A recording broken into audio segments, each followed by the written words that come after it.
नमस्कार फ्रेंड्स, मैं आपका एजुकेटर अंकित दीक्षित आपके पहले वीडियो लेक्चर रिवोल्ट ऑफ 1857 के साथ आप सबके बीच में हाजिर हूँ। आप सोच रहे होंगे कि मैंने ये चैप्टर सबसे पहले क्यों उठाया है, तो मैं आपकी जानकारी के लिए बताना चाहता हूँ कि कुछ चैप्टर्स ऐसे होते हैं जिनसे हर साल क्वेश्चन बनते हैं, इसलिए मैंने सोचा कि पहले उन चैप्टर्स को कवर किया जाए जिनसे ज़्यादा क्वेश्चन बनते हैं, उसके बाद हम कम इम्पोर्टेंट चैप्टर्स को कवर करेंगे।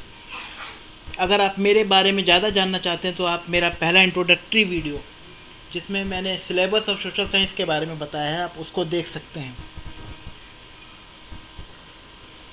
आइए अब अपने टॉपिक के बारे में बात करते हैं। Revolt of 1857। अंग्रेज सन 1600 ईस्वी में भारत आते हैं व्यापार के लिए। उस समय मुग़ल बादशाह जहांगीर का शासनकाल चल रहा था। शुरू में तो उनकी मंशा सिर्फ व्यापार करने की थी, मगर धीरे धीरे अंग्रेज़ों ने भारत की पर अपनी नज़रें गड़ा दी और वो भारत की सत्ता हथियाने की योजना बनाने लगे, और इस काम में उनकी मदद हुई प्लासी के युद्ध में।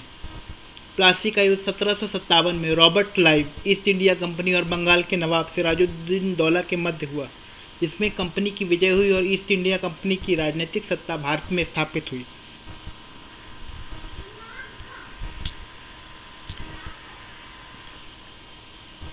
1857 विद्रोह की शुरुआत।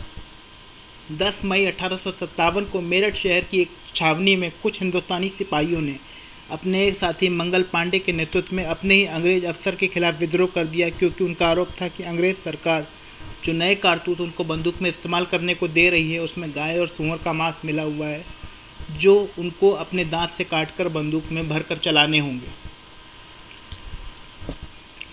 हिंदू और मुसलमान सैनिकों ने अपनी धार्मिक वजह के कारण इस फैसले को मानने से इनकार कर दिया और बगावत कर दी। उन्होंने जेल में बंद अपराधियों को भी आज़ाद कर दिया। यह छोटा सा सिपाही विद्रोह धीरे धीरे आम लोगों के जुड़ाव के कारण एक बड़े आंदोलन में तब्दील हो गया।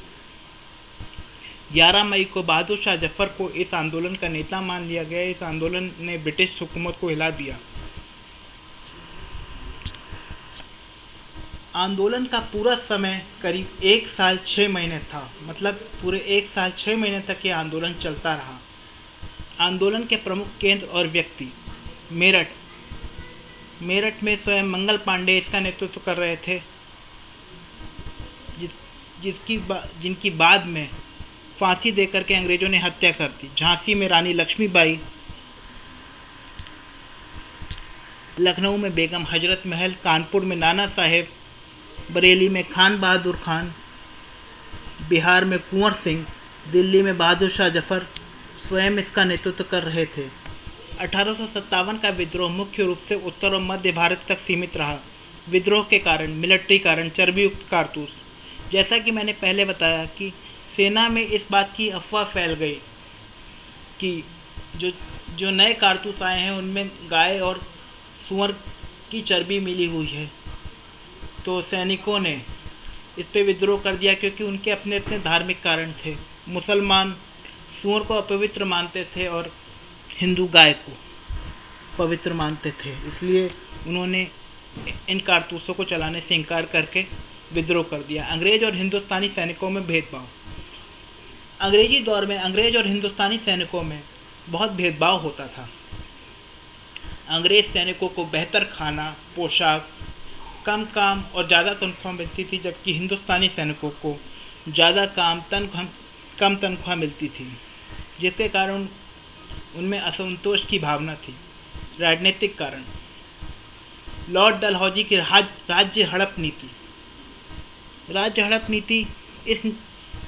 नीति में ऐसा था कि अगर किसी राजा की संतान नहीं है तो उस राज्य को अंग्रेजी शासन में मिला लिया जाएगा। इसका फ़ायदा उठाकर अंग्रेज़ों ने कानपुर, झांसी, पुणे जैसे कई राज्यों को अपने अधिकार क्षेत्र में ले लिया। इस कारण भी विद्रोह की आग भारत के उत्तर पूर्वी हिस्से में पहुंच गई। उच्च सरकारी पदों पर सिर्फ अंग्रेजों को नौकरी। उस समय सरकारी पदों पर सिर्फ अंग्रेज़ों को भर्ती किया जाता था या उनको ही प्राथमिकता दी जाती थी। इस कारण भी आम जनता में असंतोष की भावना थी। आर्थिक कारण, देश से पैसे का पलायन हो रहा था। ज़्यादातर पैसा देश से बाहर इंग्लैंड जा रहा था और हमारा देश, जो कि एक समय सोने की चिड़िया था, गरीब होता जा रहा था। किसानों पर अत्यधिक कर लिया जाता था। उनकी कुल फसल का आधा भाग उनको कर के रूप में देना पड़ता था। रोजगार का अभाव था। आम जनता के पास खाने को रोटी और पहनने को कपड़ा नहीं था। रोजगार का अत्यधिक अभाव था। जो रोजगार था भी वो सिर्फ अंग्रेजों के लिए सीमित था। धार्मिक कारण, हिंदू और मुस्लिम जनता का जबरदस्ती धर्मांतरण करके उनको क्रिश्चियन बनाया जा रहा था। इस कारण भी विद्रोह को बल मिला। अब बात करते हैं कि इतना सब कुछ होने के बाद भी ये विद्रोह असफल कैसे हुआ। पहला कारण इसका यह था कि सिर्फ उत्तरी और मध्य भारत तक ही पहुंचा था। दक्षिणी, पश्चिमी, पूर्वी भारत में इस विद्रोह का बहुत ज़्यादा असर देखने को नहीं मिलता है।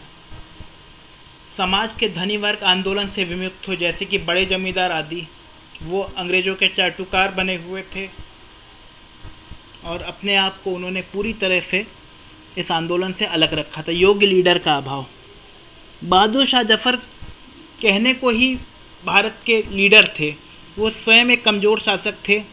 इसके कारण भी हमारा विद्रोह ये असफल हो गया। सुदृढ़ योजना का अभाव, किसी भी एक सुदृढ़ योजना का अभाव था। कुछ मोर्चों पर अलग अलग लड़ाई हो रही थी। एक कोई समग्र योजना नहीं थी जिससे कि अंग्रेज़ों को भारत से खदेड़ा जा सके। सब अपने निजी हितों के लिए काम कर रहे थे। सैनिकों के पास अच्छे हथियारों का अभाव था, साथ ही साथ धन की कमी से भी वो जूझ रहे थे।